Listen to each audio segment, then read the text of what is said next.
really beautiful. It's a little foggy, but here, I'll let you see the waves.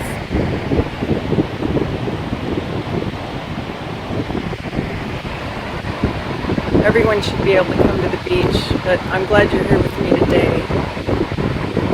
Today we're going to talk about weight issues. But first I'd like to tell you a little bit about myself. I'm a mom to 5 kids. 3 of them were born at home. I was a home birth midwife for 15 years. I got very sick for about 5 years and tried a lot of different things that didn't help me until I found Anthony William and his information about 3.5 years ago, and it changed my life. I don't know where I'd be right now if I hadn't found that. All I'd really like to do is help as many people as I can be able to heal too, like I was able to. I also have written 4 books and a play, did some fiction writing, and done a lot of different things. Right now I'm editing a book. I just like to try different things. But mainly I like to help people heal. So first I'm going to tell you the things that you've probably heard cause weight gain but actually aren't true. One is menopause. Women will tend to gain weight when they hit menopause. And unfortunately it's not true that that's the cause of the weight gain. Then there's natural aging. It's just a natural thing to gain weight as you age. No. Thyroid disorders. The thyroid is involved somewhat, but the root is a whole different thing. And I'll tell you about that in a minute. It's not a slow metabolism. It's not laziness. It's not getting enough exercise. It's not getting too many calories or carbs. And it's not a lack of self-control. I think there's been a lot of shame associated with being overweight, which is very sad to me because it's just not the case that that's the cause of the weight gain. The root of the problem is the liver and what shape the liver's in, how fast or slow it's functioning. A healthy liver is key to mental, emotional, spiritual, and physical health. It's hard to believe. We don't even think about our livers most of the time, but they are key. They're very important, and we need to take really good care of them. So the liver is usually pushed over the edge on average in women by age 38 and men age 48. And it's because of what it's up against. It's up against things today that it's never had to deal with before. Our bodies weren't meant to deal with the toxins and pollutants that we're exposed to on a day-to-day basis these days. Pathogens, poisons, bad diets, all of these overburden the liver. By the age 40, the liver is on average functioning at about 60%. So it's struggling. It hits its poison and fat storage limit, and some things happen that aren't very good, including weight gain. So there's 3 things that the liver's up against that we need to heal so we can control the weight issues and heal our livers. The first one is a viral load. The Epstein-Barr virus is a nasty virus. It's filthy. It drills into liver tissue. It creates scar tissue. It creates waste that is just filthy. Neurotoxins, dermatoxins, and viral corpses just create a huge mess for the liver to have to clean up. The second one is adrenal strain. If you have excess adrenaline from being under stress, which a lot of us are under a lot of stress these days, you're just being overstimulated, and it's causing an adrenaline mix to be produced by your adrenals that floods your body and saturates the liver. It's the liver's job to clean up excess adrenaline, and if it's had to deal with all these other things, that's just too much for it to have to deal with anymore.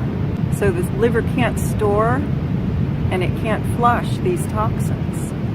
So it has to do something with them. The third thing is toxic exposure. I think everyone's pretty much aware that there's a lot of toxins in the world these days that we're exposed to, and maybe we don't think about it as much as we should because we don't feel like we can do anything about it. Here I am, Northern California, the Pacific Ocean. It's a beautiful day. It seems pristine. The air smells fresh, but I know that they've been flying overhead with the chemtrails, and there's radiation from Fukushima. There's mercury in the water. I think a lot of people have been learning about how toxic the oceans are these days too. So some of the toxic exposures that we have to deal with are from petrochemicals, pharmaceuticals, old gasoline. Every time you go and fill up your tank at the pump and you get a whiff of gasoline, that doesn't just go away. It goes into your body. It goes into your nose or your mouth, even your eyes. It goes into your bloodstream, and then your body carries it to the liver so the liver can take care of it. But depending on how healthy your liver is, it may not be able to take care of it. It may not be able to flush it out, and that causes big problems. Some other things are air fresheners, cleaning chemicals, window cleaners, hairspray, makeup, perfume, cologne. Basically anything that you smell with your nose that isn't natural is going into your body and sent to the liver to be taken care of. And then we've got the metals: mercury, lead, nickel, aluminum, copper, cadmium, and some of these can be in your body from generations. You might ask, how do people lose weight when they go on a diet and they start exercising? Well, they're probably eating a lot better foods, probably less processed foods, and the exercise is creating a lot more oxygen in their bloodstream. And both of these things are very cleansing to the liver. But and you can lose weight, but it might not last. And that's usually the way it goes. You might lose some weight and then it slowly comes back on. Sometimes you'll gain even more weight than when you started. Weight can come on with no changes whatsoever. You can just be going on with your life, doing the same things you've always done, eating the same things you've eaten, exercising the same amount, and all of a sudden some weight starts hitting you. When the liver hits the point of saturation, it slows way down. It can't process fats, so the fat cells accumulate. The liver becomes congested and fat builds up, and it starts accumulating around the liver.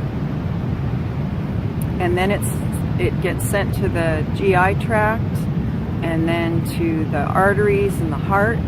In people's blood tests, the A1C may rise. They may be diagnosed with prediabetes.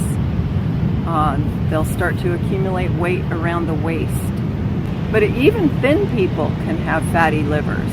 You really can't tell what condition someone's liver is just by looking at them. One interesting point that Anthony William brings up is that if you're 60 pounds overweight, 20 pounds of that is going to be from fluid retention or lymphedema. The lymph system tries to help out the liver, and it's not really meant to deal with the toxins that are being foisted upon it.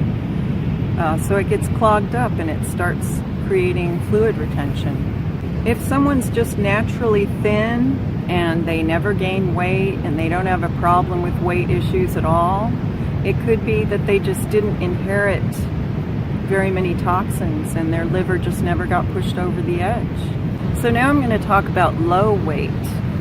If someone's underweight, what's really at the root of that? And of course it's the liver. One thing you want to do is absolutely pack on the carbs. You want to eat whatever you can if you're underweight, because you could go into ketosis, a very dangerous situation. You've got to build up your glycogen reserves.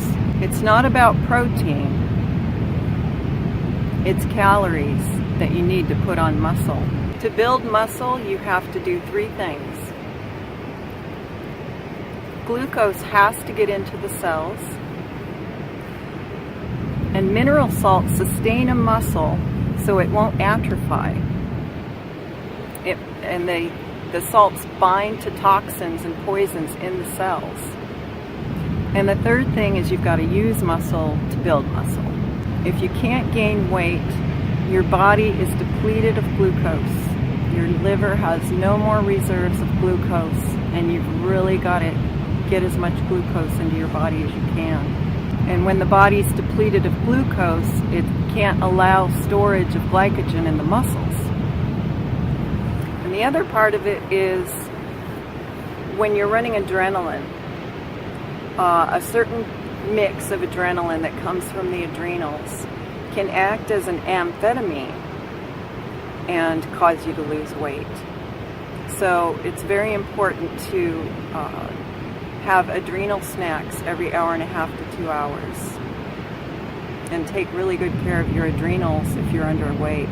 Now, a little side note about the keto diet that I can't help but share with you is that it pretty much guarantees a fatty liver within 5 to 10 years.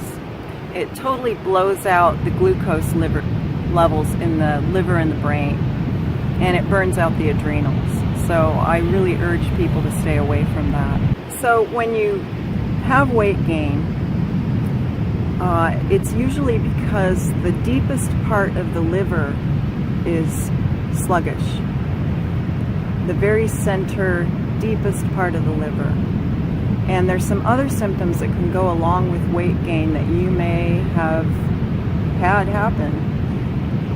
Like hot flashes, night sweats, pre-diabetes, swelling, fluid retention, body temperature fluctuations, low energy, brain fog, like I talked on another video that I did,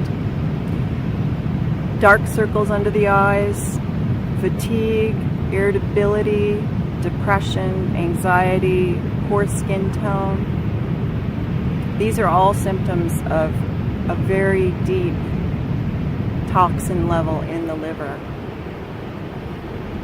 So some of the things that can help you, well, first of all, you should go read the books, because you'll get a lot more information out of those. I'm just doing this as a general thing so that people will get the information and hopefully turn to the books or find a practitioner to help them heal if they need it. Grapefruit with honey is a great liver cleanser. Raspberries, bananas, arugula, romaine, cucumbers, ginger tea, red clover tea, nettle leaf. Nettle leaf is wonderful for so many things. It's good for pain. It's an adaptogenic, so it's if you have anything wrong with you, you should take nettle. MSM, the heavy metal detox that Anthony William speaks about in his first book. Celery juice. I know a lot of people know about celery juice these days because I can hardly find celery at the store anymore, which makes me happy because I know a lot of people are healing from it. I'm glad they get that opportunity. Cucumber juice is also very good and rebounding. It's like that little trampoline, and you can jump up and down on it, and it helps the lymph flow. helps the lymph get unclogged. So that's about all I have for you today. I really appreciate you coming to the beach with me and listening to all this about weight gain and weight loss. And if you have any questions or comments, please look below and just write whatever you'd like to ask me or comment on. It'd be great if you clicked like or subscribe. I've got a lot more videos up my sleeve. There's loads of information from Anthony William that I am just happy to share with everyone, and I'm going to do whatever I can to continue these videos. And I hope you have a great day, and thank you for your time and attention. Bye now.